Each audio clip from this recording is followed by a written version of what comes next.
Welcome back to the video darkroom. This is the short version of how to synchronize two clips in Premiere, covering the basics of what you need to know and how to avoid Premiere moving the clip that you don't want to move. A number of videos that I'm producing these days I'm producing in two versions. A really short version like this one, which tells you the essentials of what you need to know, and a longer version which will tell you a little bit more about how it all works and maybe alternative approaches that you could take. When the longer version is available, I will link it up here, or alternatively, it would be good if you could subscribe to the channel and then you'll be notified when that video is published. Our starting point is this sequence that I have loaded in the timeline, and it has a number of clips. It has 3 clips with their associated audio portions, and what I want to do is I want to add another audio track to this, because I was given the audio track that was recorded by the venue in this particular event, and it covers end to end the whole event. So I want to just take that and I'm going to drag it onto the timeline here, and I want to synchronize it. I guess I'm best to synchronize it with this clip that I have highlighted, so I just simply select the two of them. I'm holding down Shift and clicking on the track that I want to synchronize. I can then right click on this and click on Synchronize. In this case I'm going to synchronize on the audio tracks. Say OK.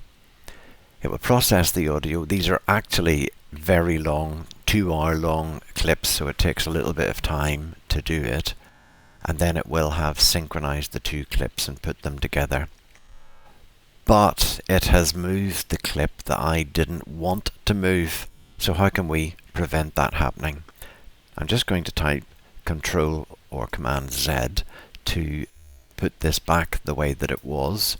And what I'm going to do is I'm going to move all the clips except the one that I was given a little bit to the right, because the key to synchronizing is that Premiere will only move clips to the right.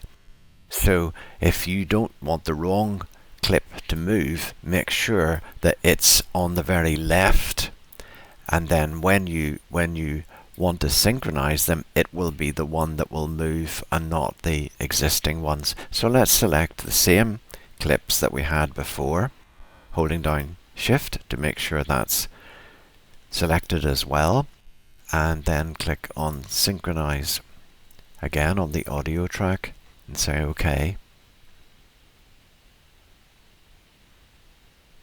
And now you see the new track, the longer one, is the one that has moved. And what we can do is we can go to the beginning of the piece that we had already. I'll just cut off here by typing Control K. I'll delete the earlier portion that we don't want. I'll right click in an empty space and type Ripple Delete, and now we have our clips perfectly synchronized together, and it was the new track that moved and not one of the existing ones. So that's the key. Just make sure that the track that you want to move is pushed well to the left, and it will be the one that will be moved to the right, because Premiere never moves clips back the way along your timeline. It only moves them forwards. So if you found that helpful, please give the video a like, and I look forward to seeing you in the next one.